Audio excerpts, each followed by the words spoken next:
Check. All right, I think we're all set here. So good afternoon, everybody. Are you guys excited to talk about the future of Phoenix film or what? Come on. Oh, come on. Give me a little more than that. Come on. There we go. So welcome to Phoenix Fan Fusion 2022. This is the I Cannot Believe My Eyes panel, where we will be talking about the future of Phoenix film, visual effects, technology, and all kinds of cool, nerdy, and geeky stuff all wrapped up into one panel in 1 hour. On stage, I just want to introduce everybody that's going to be part of this entire panel. We have worked over the last 6 months to bring these people together so that they can talk about this and kind of give you guys an example and give you guys some visuals of what's actually going to be happening in Phoenix film and where the industry of visual effects and video gaming is today. So first on my left here is Scott Smith. He is the founder and CEO of MSPS Global, which is a live and virtual events company with global reach and experience. They are a group of event professionals who have worked together closely over the last 15 years and have successfully produced events of varying sizes and scope all over the United States and internationally. Number two, we have Mr. Walter Schulz. He is a VFX supervisor, virtual stage supervisor with extensive experience in the film, broadcast, and commercial industries, having done award-winning work for movies such as the Pirates of the Caribbean trilogy, Hugo, Transformers, Avengers, Spider-Man: Homecoming. His work recently obtained Emmys for Game of Thrones and Love, Death, and Robots. He has worked for all the major VFX studios, including as character developer for ILM, Mondo, and Scaleline VFX, and more. Some of his latest projects include on-set VFX supervision for Roland Emmerich's Midway and Godzilla vs. King Kong. He remains 100% hands-on CG artist and an AI and high-end digital character and crowds and all technologies applied to visual production. Basically, what this is saying is that he is like a god. Okay. Number three, we have Mac Jefferies. Mac is a seasoned global and events AV leader and has a remarkable interest in production strategy, realization, marketing, social media, R&D, digital advertising, virtual and XR technology, and Mac is a consultant for virtual production studio design and development. He works in alignment with top equipment service providers, designs, installs, and engineers deployment of virtual productions and volumes. So in other words, this is the tech geek of the world here, guys. This guy knows what he's talking about when it comes to that kind of stuff. And lastly, we have Matthew Earl Jones. And Matthew is a longtime friend of mine first. We have known each other for about 15 years, if not longer. And we basically, when I got into this business, Matthew was there to start me along. But Matthew Earl Jones is the director of Arizona Commerce Authority's Film and Digital Media Program. He has worked on both sides of camera and film, television and commercials, as well as in the music industry. Matthew has more than 33 years of production experience in Japanese, New York, Los Angeles, and Phoenix markets. Recent credits include line producer on indie feature Manifest Destiny Down out of Los Angeles, APOC on Furious 7, and celebrity judge for Arizona Idol Fox TV. He has also produced more than 50 national and international television commercials, including one starring Queen Latifah, Leonardo DiCaprio, and Ray Charles. Raised in New Canaan, Connecticut, Matthew graduated Dartmouth College, and for the first years of his career worked in the fields of advertising for BBD&O advertising agencies and brand management for American Home Products Corporation in New York City. Matthew Earl Jones is son of pioneering actor Robert Earl Jones and half-brother to the legendary actor James Earl Jones, Darth Vader. So, to say that we have a seasoned panel here is an understatement. So please give a hand to this awesome, awesome panel.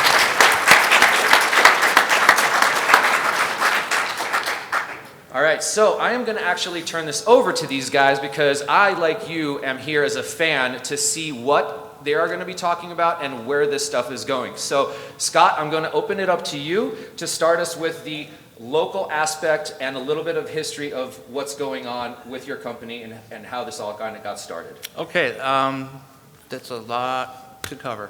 Let's we got only an hour, so let's try to keep it, all right, poppy. MSPS was the original company that we formed on a live event side. We would go all over the world doing large scale corporate events, and it was a lot of fun.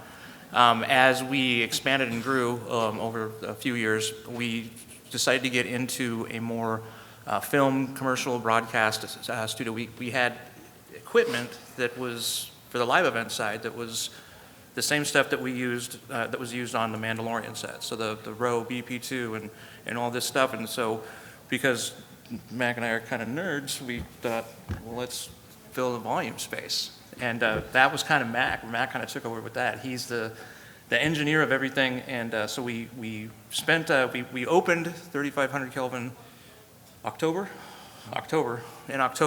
It's just now starting to draw a lot of interest, and that's kind of by design. We wanted to kind of do a lot of R&D, but prior to that, we did about 2.5 years of R&D, a lot of research and development. I'd say 25 years. 25 years of R&D.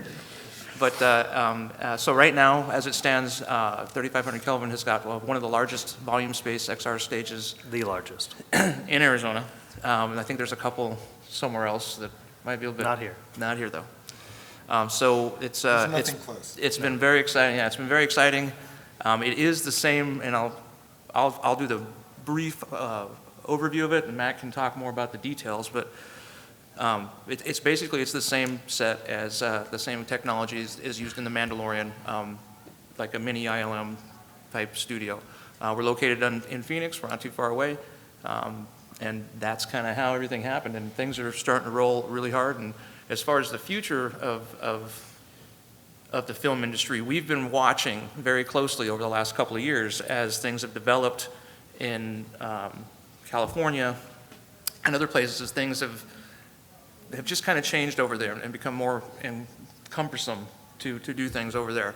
And so we've been kind of prepping for that wave to come, and it looks like it's coming, and we're very excited, and we're in the right place at the right time, and we're ready for it to happen. And that's kind of it. So basically what you're saying is that now, here in Arizona, we have the ability to make the same kind of productions that Disney does at that same kind of, you have the same technology here? We have the same technology, and we have, and so one of the things too, it's the technology is one side, but getting the right people in the right places, that was probably the secret sauce. Is we spent a long time finding the right people, finding the right place. Finding the right place took us 1.5 years, which was crazy. But then it all started and it was very serendipitous because everything just started falling into place. We met Walter. We got the right spot. We got the right partnerships, which I'll let Mac and Walter talk about that. Some of the industry partnerships that we formed. It's really cool, and yeah, I get overwhelmed with it sometimes because it's happening so fast. But it's exciting. It's very exciting. So, Walter, tell us about how now you joined the team here, and actually what brought you out, let's say, to Arizona in the first place, and how that actually, just give us a little bit of your history, and then how you actually ended up out here. Yeah, my history is very unusual. Originally from Argentina, joined the Air Force after high school, became a pilot when I was 20 years old. And ever since, gravitated between technical and the arts. After I left the Air Force, I gravitated to music, which brought me into Hollywood, and I worked as a sessionist, guitar player, for 7 years with some big acts. And when the music industry started to go down is when I wanted to find something else that would be Hollywood-oriented, creative, but that would give me some kind of a career, because the music wasn't really providing that. And I went to see Jurassic Park, and I saw that there was technical and art combined together with computers. And then very, very quickly, I was studying at Art Center College of Design, which is one of the top 5 schools in the world. Very expensive, But I sold literally every equipment that I had in my recording studio to pay for that. I'm here, none of my family live in the US. I'm here by myself. I do have a family, daughters, beautiful daughters. Once I realized that in September of 1993, I was creating my very first 3D objects when Jurassic Park was still in the theaters. So one of the pioneering people, and all of my friends are still in the industry. So that happened a very long time ago. Went into video games for a couple of years, then television, some smaller television productions, and then something else happened in the industry, which was the creation of a software called Maya, which is what everybody uses in the studios. I went back to school, to Nelman School of Visual Effects for 2 years, where I specialize in characters. That immediately brought me to a whole new level, where I did dozens of commercials. I've supervised dozens of commercials. Very soon I was invited to be on set and to be able to gravitate between the director and the production company, be able to handle large amounts of information, and I always wanted to remain hands-on, which I do still today. So once I went into a certain level, in the early days they used to tell me, you know what, you're going to be around 10 years before your phone start ringing. I'm like, there's no way. In a couple of years I'll be up and running, everybody will know who I am. And it took me 10 years until my phone started ringing. And the phone rang for the Pirates of the Caribbean. When you really call it the big time, right? Now you're really above the rest, above the average. I came in as a lead CG artist, creating cloth simulation, attaching sea life to the pirates. And then from there, it became sort of a domino effect. I specialized more in character, then I specialized more into motion capture, which is, the detection of the limbs, so you can apply a person's motion into a character. That brought me into cleaning up data, hundreds of motions, and then I specialized into creating digital crowds, which brought me into AI. I'm working on AI for the last 15 years before most people could even mention what artificial intelligence was. But creating that human behavior is something that is really important for the movie business, especially, right? So very soon I got a call from Skrzypczak to come in and help out with Hugo, because Hugo had crowds already built, already walking, but he said that they were walking like gorillas with their elbows sticking out. So I came in and I did a whole research for a few days, finding out this is based on 1916, pretty much how clothing was built back then. And in reality, there were no synthetics, so people did have layers and layers of clothing. The clothing in general was very thick, so the seams were actually very thick. So in reality, they did walk that way back then. He said, nice research, but can you still bring the arms down? So on all of that was certain things. And the one thing I want to share about artificial intelligence and how I created the crowds for Hugo was the biggest problem they had was that during the major establishing shots, when they had 5,000 characters going through each other, they were obviously colliding through each other in every way, and it didn't look natural. Sometimes it was very noticeable. So the way I did was I created my own process of if there was a minor collision with the hand, they would get stained. They would get a green color, and if they got a limb collision where they went through each other's arms, it would be a blue. And if they went through each other's chest, like directly against each other, they would get stained red. So I brought 8,000 characters, had them run through each other, and everybody that was stained I removed. And in 2 days I had the whole problem solved. It was just simply about approach, method, and how you really understand how these things worked. So beyond that is everything else. You can see all the other movies that came after that, being the last few things more into virtual production. Right before the pandemic, I was telling everybody that would listen to me that real time was coming. The game engines are becoming very realistic. It's time to switch to that because some of the things we can do look so great. And it got to the point that people started thinking I was losing my mind. And within a couple of months, the pandemic hit. And I kept telling everybody, if we don't switch, in 5 years, all the traditional studios that have 25-year-old pipelines are going to be in trouble.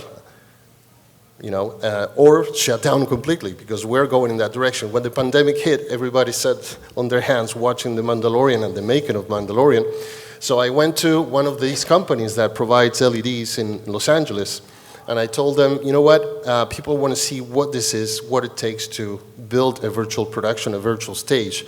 What if we can build this space? They had a smaller space, and I can bring my 20-plus years of networking power here to see what it is and how it works. So I basically got a virtual production stage on a handshake. And they invested the money, they invested everything, and I brought everyone there.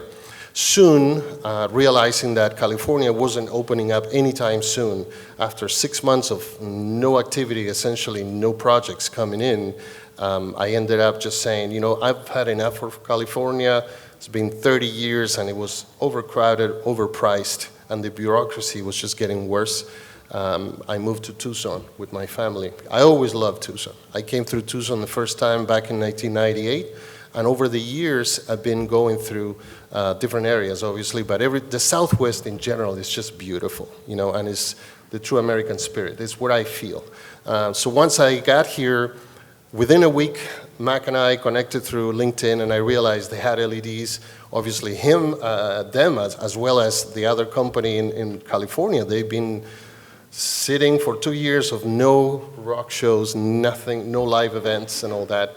So I integrated myself into becoming a virtual production, and here we are. We are one-to-one hardware, support, and everything that Mandalorian has, we have.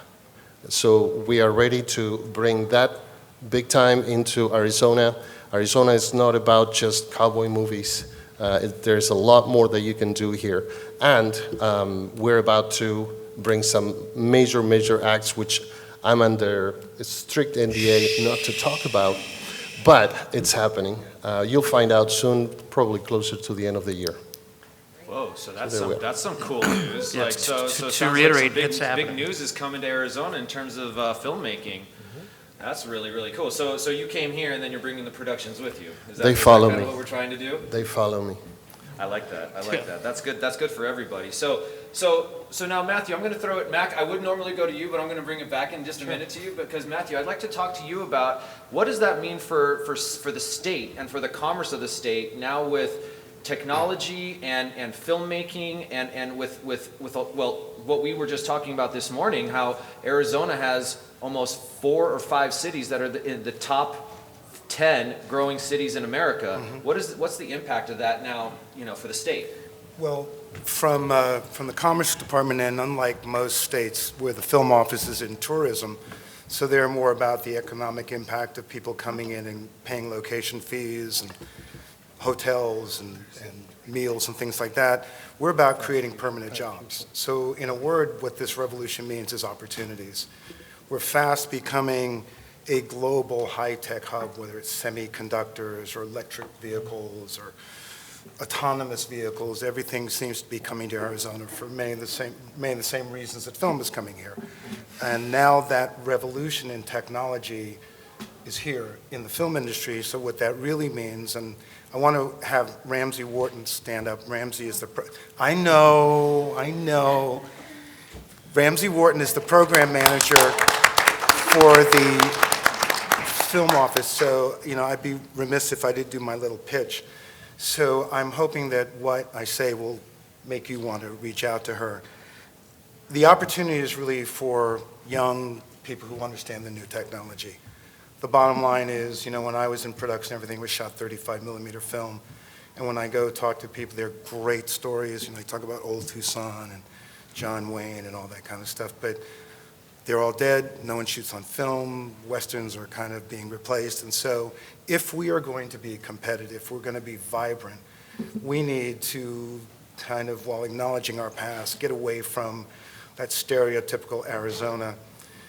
We're much more diverse. We're much more tech savvy, as my 15-year-old daughter and Ramsey tells me all the time. Ramsey has a lot of faith in my ability to evolve. It's not going to happen. but I really appreciate her faith in me. But there's a huge opportunity for people who don't have to unlearn old technology. They can just walk in being experts in their field. That is such a competitive edge. And I think that part of my message is really going to be, as we roll out, is that we have a tech-savvy workforce as talented as any place else on the planet. And we also have, our universities like ASU's new film school is embracing Unreal Engine. They're teaching that on an undergraduate level, and I talked to their top guy today, and on a graduate level, they're going to be doing much more higher-end courses. I know they've already reached out to these guys. So what we're seeing is a great opportunity for work and permanent jobs in the state. When I took this job, I said, we have to stop the brain drain. If our best and brightest minds keep going to California, we'll never be more than selling locations. And since all the Californians coming back here, let me save you the trip. I lived in LA for 16 years, and it's not what it was. It's, as people have said, it's expensive, it's difficult to shoot, and it's pretty much a closed market. So we're trying to get people to stay here, and we have two categories at the Commerce Authority. We have what we call business expansion, and that's when a local company expands, and then we have what we call business attraction, and that's when we bring people from California or other states to come here. And what these three gentlemen represent is the combination of both of those core policies of the Commerce Authority. You have an existing business that saw a synergy to expand into an additional dynamic industry and brought the people who were as good as any place else in the world. So I think we've had some recent successes in our more traditional filming. We recently shot the pilot for Duster, which was J.J. Abrams and Josh Holloway. That was the largest project to come to Arizona probably in the last 30 years.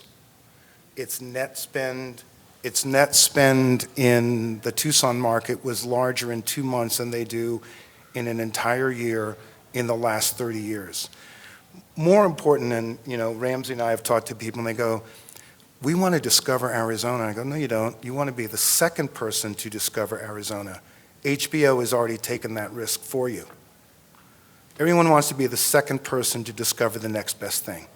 So we're really positioned for that, and our job will be to really make sure that our workforce is as cutting edge as any place on the planet, and I believe it is, and to make sure we're partnering with companies with all due respect to our more traditional ways of filming that I know it's relationships with the future that's going to provide jobs for people in the future.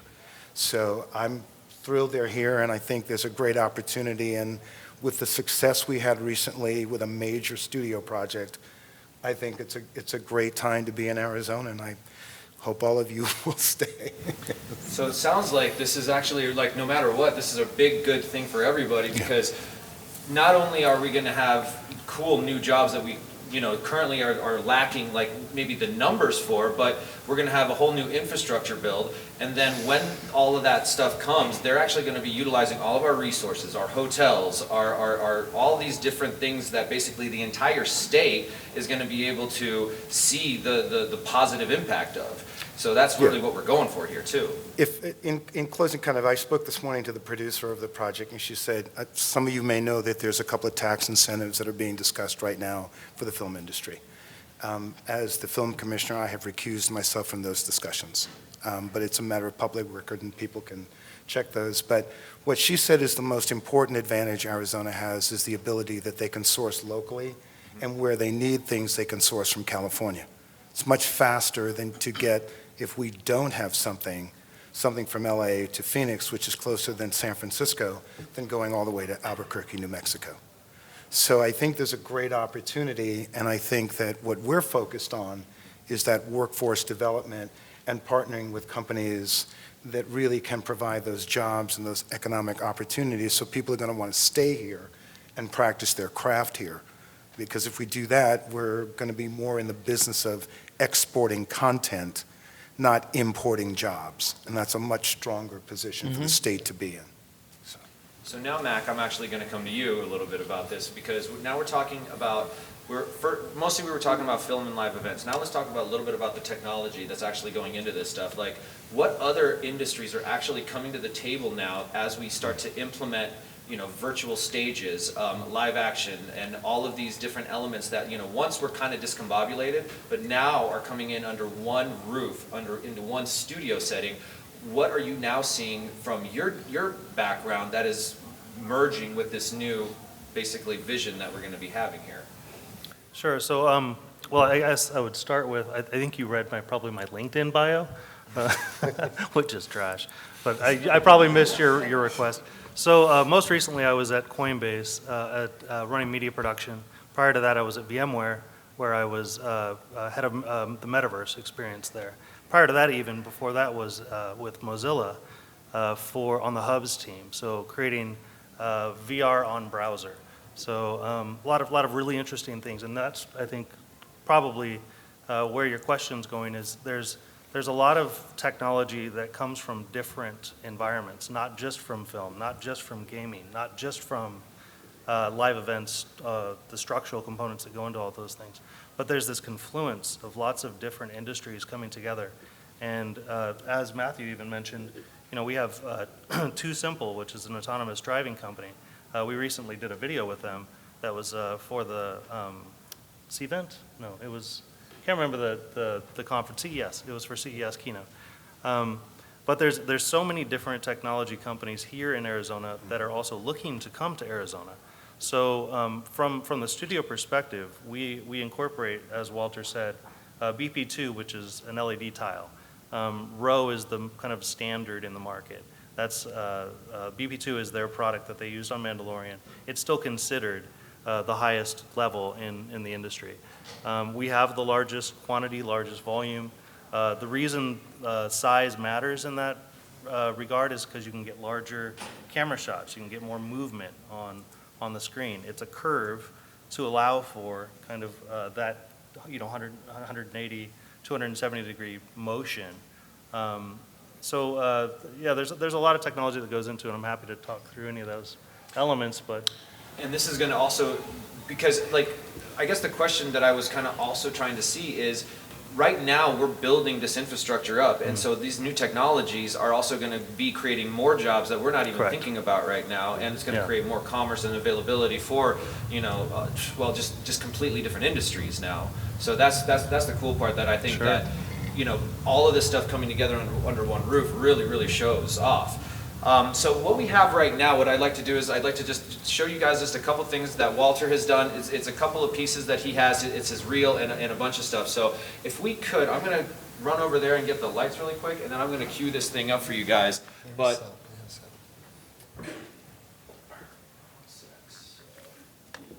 normally, one of these days we'll have assistants everywhere, but for now, here we go.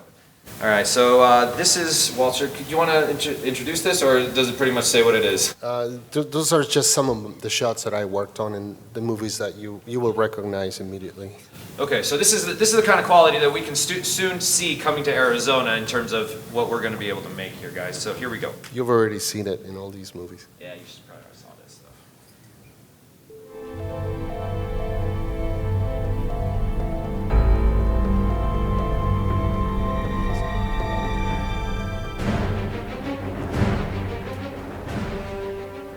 Sound effects if you'd like. Yeah, I can do that. Well, I could be narrating a little bit of what I did. For the Hulk, I actually specialized on the skin development and muscle deformation, and also ripping cloth. In some of the shots, I actually had to replace different things. These shots in particular I did as an asset, and they created the shots later. Here, in this shot in particular, I replaced the cape because they didn't like the way the cape looked on Thor. This is all the people on the top of that rail were digital. Here, the only humans are the two kids on top. Everything else is digital characters. You're kidding me. This is the first time that we were able to bring digital characters all the way up to the camera, other than the actors. Everybody on the right side. And here, right behind the kid, they're all digital characters that I created with a software called Massive Software. It's the same that was used for The Lord of the Rings, commercialized later, and I learned that also. These shots, they were given to me at ILM, and I would choose how I destroyed the asset that I was supposed to destroy. In this case, I chose the tail. This was actually a fluid simulation of a 100-ton vehicle actually being launched and dropped into the ocean with all the physics that implies. The pressure, the temperature, humidity, all of these things are input the way they are. This was my very first movie where I did crowd simulations. I got an Oscar nomination for this one, and I did get an Oscar for Hugh. I forgot to mention that one. But these are some of the more destructive scenes that I've done. There was a while that I was really known for destroying things. And they were looking at me for that. This was for Transformers Dark of the Moon. It used to take 2 hours to load one of these scenes, just to open the file, and a half hour to save. So very soon I was actually working with 3 different computers, so while I waited for one, I could advance in other shots. This one in particular, I decided to blow the head off from the bottom of the chest, because I thought it would be cool. And then these are just some commercials that, not because they are less important, is less quality of work. Here, these were for the day the Earth stood still. These were shown in the landmark. So this was shown in Australia. They just gave me a picture, and I had to recreate this bridge, destroy it after, create the ocean. This one was also a promo shown in Germany for the Brandenburg Gate, where they gave me, again, a photo, and I started from there to recreate all the assets. These 2 shots I actually did directly for Fox Studios. This was an animated movie that had a European and Argentina budget for crowds. Every character was different. It was tremendously difficult to create the AI when there's no reusability or scalability. Every character was kind of different. Here I recreated the look of claymation for a commercial. It's all digital, but it looks like claymation. And here we're going back to Battleship, where, again, I destroyed more things. As a kid, I was actually a very constructive, not destroying things. It was the opposite for me. So once a lot of the work started going to Canada, television took off here. And a lot of us that had family could not move all over the world chasing projects. So we were able to start providing our experience in visual effects on shows like The Flash, Supergirl, Walking Dead. For The Walking Dead, I actually got 2 Emmy nominations. This was the final of season 6, where I created the crowd of zombies that you see there. And then there is other things which are related just mostly to Pirates of the Caribbean, just trailers, which we could talk as you play those. We can bring back the lights if you want. Okay. That's just about 0.5% of everything I've ever done in the last 30 years.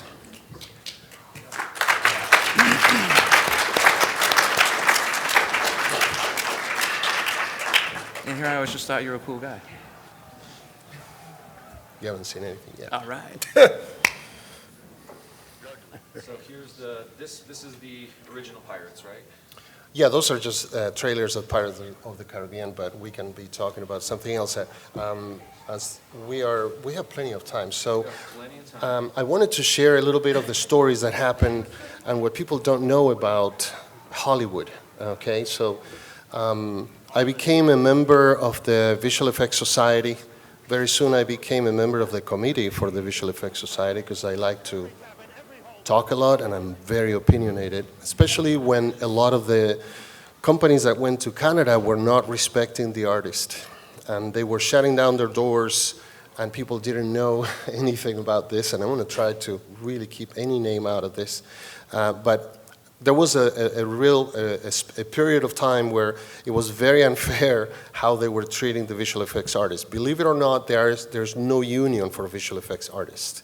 There is a union for animators, so if you're working for Disney, you're actually mandated to become a member of the union and, of course, pay the $7,000 a year that you have to pay for that, which is quite a bit. They offer no protection and they offer no jobs. If you lost your job, you find your own job. The union is not going to provide you a job.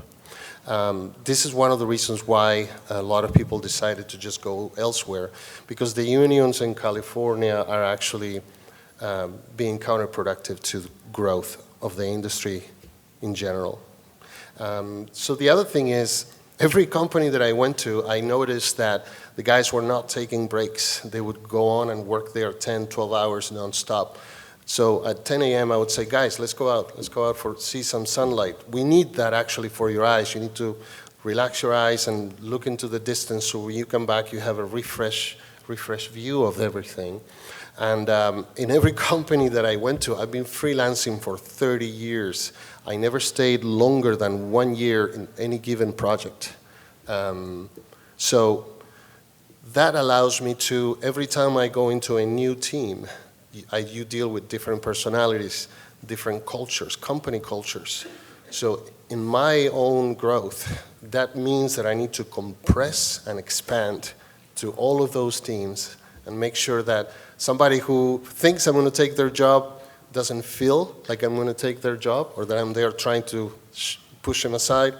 So I had to deal with all kinds of unfairness, and a lot of those things happened. So very soon I realized that coming in and trying to be friendly and say, oh, I can help you do that, I can help you do this, rather than being so forward into helping them, that made them feel like I was trying to show that I can do it better. I simply try to show them how I work. And within a week, that one guy that was the guru of the company would come to me and say, hey, Walter, how do you think I could solve this? So that is, to me, the accomplishment of being integrated, being friendly, and it's also part of mentorship.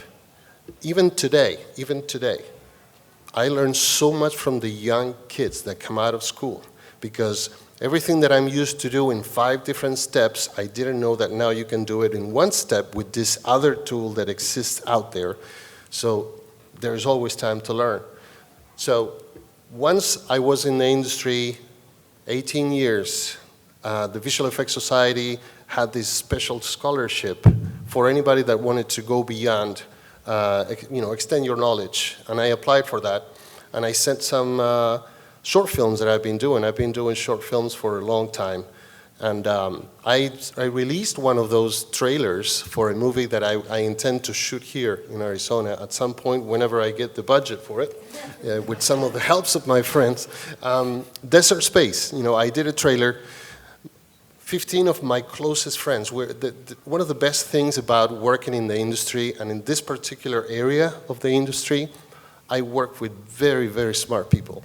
Some of those have PhDs in physics, mathematics, and all this. So you learn so much, you are challenged every day, and the camaraderie is tremendous. But in this case, when I diverted into trying to be a director, which I always wanted to be anyway, I spent my own money, I hired actors and shot this trailer for the movie called Desert Space, and submitted it to everybody. And my friends, all 15 of them, the closest ones, came back and said, Walter, please take that down. This just makes you look bad. It looks like it was cheaply made. You can tell it's not a major production. We don't like it. We just want to protect you from looking so bad. And I'm like, no, I'm not going to take it back. As a matter of fact, I know every one of you has at least one movie dream that you've written down in some paper and is in a drawer somewhere, because you all told me about it. So go ahead and get off your butt, shoot a trailer, and when you show me your trailer, that will earn you rights to criticize my trailer. 5 of them did exactly that. So it was great. A year later, the scholarship is open for the Visual Effects Society, and I submitted my little 1-minute trailer. And amongst 192 people, I won the scholarship. And I am not afraid to say, as a 50-plus guy, I went back to school full-time to UCLA to study film directing, and I graduated as a film director. Everybody was half my age. Of course, I was kind of a rock star. Everybody was taking pictures, and it was hard to make friends because of that, because they think you're somewhat from another galaxy. But camaraderie, friendship, mentorship is everything. I want to bring and teach everyone here in Arizona everything that I know, because I've been through the trenches, and there is a lot of factors that people never consider, which is the human factor. Everybody budgets something, and they go, we're just going to go this, do that, then we shoot the movie, then we edit and all that. But in between that, you have people that get sick. You have people that quit. You have people that have differences, political decisions and all that. Here, in our company, we make the decisions.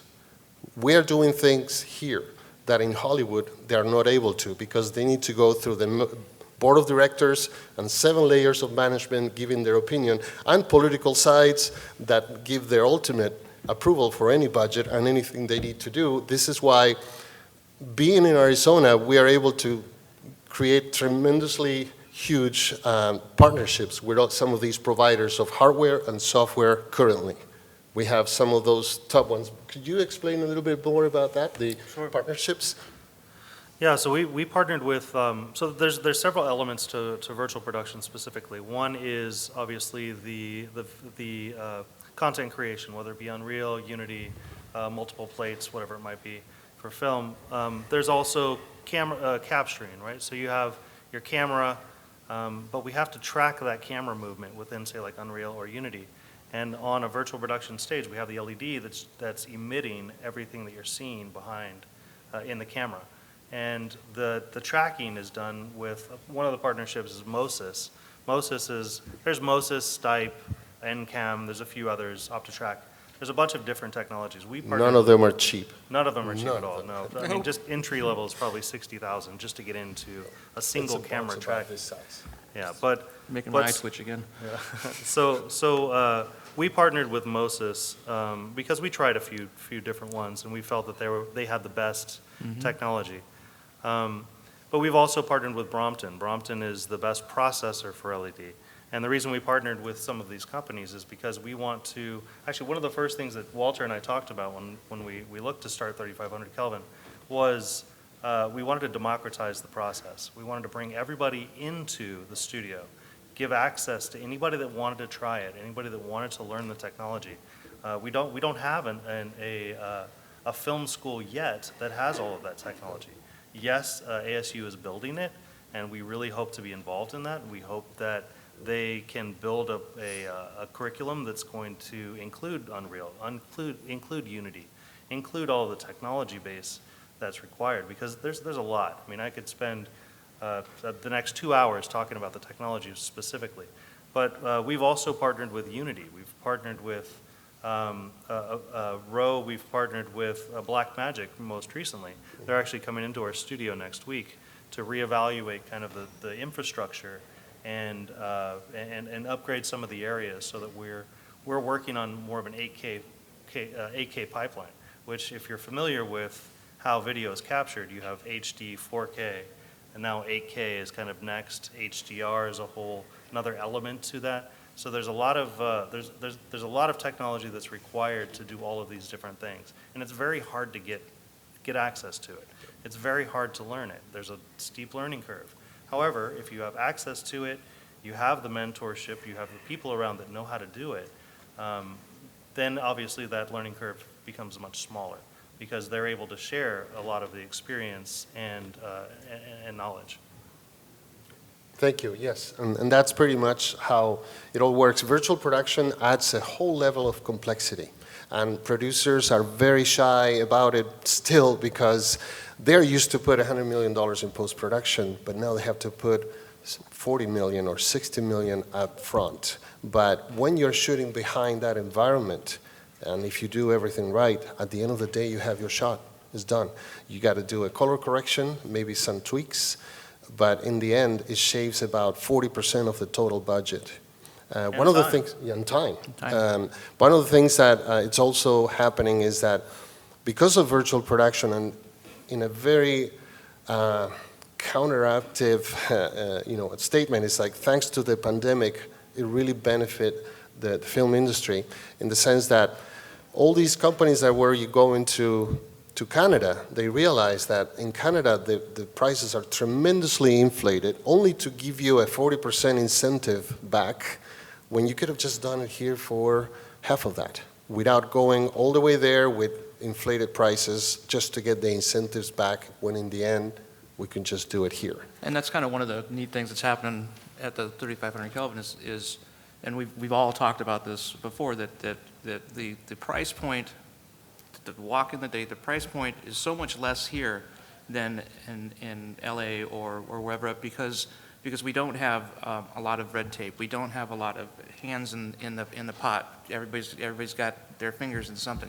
You get one thing out there, and there's 5 companies pulling out. We don't have that, pulling money out of it. So we don't have that. So not only is it going to be more cost effective for these companies to come out and work with us here, we have other things happening that on the government level, federal level, or I'm sorry, state level, that are going to incentivize people to come out, companies to come out. So what I like to say, and I say it all the time, it's like, Arizona's a right to work state, which is another difference between California and Arizona. We're a right to work state. I like to say we're a want to work state. Everybody wants to work here. We want this industry. We want this stuff so bad. To us, it's not something to be grumpy about, or I got to go to work, or I got to fight over this. Everybody's excited about it. We're all excited. So that's what I'm excited. I think right to work also means there's an opportunity for people to break into the ranks. That's right. In states that are heavily unionized, if your dad wasn't a key grip, the chances of you making it on your own, finding a route into the grip department, you're finding a way into the camera department, you're finding a way in anything, because the unions have pretty much locked it down, and then so people then leave here hoping to find better stuff and find they have to join the union there, like you were saying. So I think it's, I echo what Scott is saying, but I also think that with the pandemic, and we hate to have another state's misfortune benefit us, but the reality is, and we get census data all the time, the 2 places people are leaving the most are New York City and LA, where I was born and where I spent a lot of time. Mm-hmm. Where people are moving to is Idaho and Arizona. And what you're seeing is that a lot of people are coming here are coming from California, because between the taxes and the traffic and the crime and everything like that, the quality of life that you could get there 25 years ago is no longer really there. I think most people who, lived there back then and have come here, you can't really beat the quality of life here. And we're an hour flight. There's a flight every hour going back to LA, so you can be in contact with a bigger metropolis if that's important to your career. But I think there's a lot of great opportunities, and I think the film office was closed in 2016. We've been open now for 5.5 years. In the last 2 years, between COVID and other projects coming here, I've seen the curve going from this to like that, and I don't really see any change in that. I think what it's going to come down to is, do we have the labor and the infrastructure to capture all that work? And I think that's really ours to capture. And I think, obviously, having a company like 3,500 Kelvin here and having a win like HBO, dropping millions and millions and millions of dollars, and us being able to rise to the occasion and what we have being attractive to a company to come here. I think this is more the beginning. I don't think we're anywhere near the peak, and this is certainly nowhere near the end. So I think it's a really great time to be in the arts. And to echo something that Max said, we get calls often because we stress being film and digital media. So a lot of these companies that come in, like the Taiwan Semiconductor Company, dropping $12 billion, or Intel dropping $20 billion, they need digital production. It's not back in the day when, someone stood in front of an overhead projector and was talking to their shareholders or talking to the community. The business-to-business marketing is as influenced by this technology as the film industry is, as music videos are, and that genie's not going back in the bottle. So I would encourage people when they think of, can I make a living in this? And I think a lot of the schools create filmmakers, and that's a great thing, and I'm not quite sure what a filmmaker is. Is that a writer? Is that a director? Is that a producer? But I guess it's when you put them all together. Above. All the above is a filmmaker. But we are really in a position now where a lot of new jobs are coming here. And I think there'll be a scramble, and I think it's a great time to be here. I think a lot of people have discovered everything we have to offer, both quality of life and the quality of our people here, especially on a professional level. Yeah, one of the things that encouraged me to move to Arizona was that the very first time I came through, I went to Tucson. Everybody was so nice to me. On the store, people say, "How is your day going?" And you usually go, "Good," but they were like really asking me, "How was your day?" So one of the things that encouraged me to bring everybody here, and my daughter felt such a difference that she said, "You know, when we used to be in the other country before, California, you know, she was only 9 when she came, that much of a cultural difference she felt, right?" But I wanted to share a little snippet with you that this is my jacket from ILM VFX crew for Transformers, Dark of the Moon. I never took it out. I have a closet full of these jackets from different productions, but this is the first time I actually wear it because I wanted to wear it for Arizona. Yes.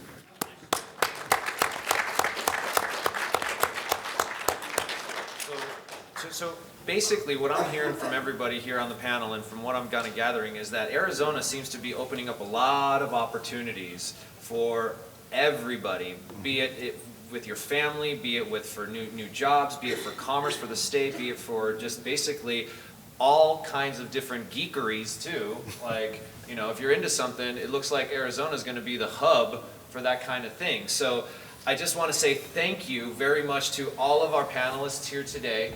And if you guys are looking to get into the businesses, there will be classes, there will be all kinds of infrastructure that's going to be built. These are the faces of the people that are basically going to be bringing you this, and all of our educators and all of the other industries and corporations and businesses that are out there right now, and all of the partnerships that will come together. So I think that what we heard here today is if you guys want to get into this business, basically what it comes down to is we gotta get this community actually together and start chatting with each other and building networks within each other and the professionals too. So again, we want to thank you on behalf of all of the guests and all of the panelists. Thank you very much for joining us. If you want to talk to them, we'll be here. Come up to the front. Come up to the front. Thank you. Thank you.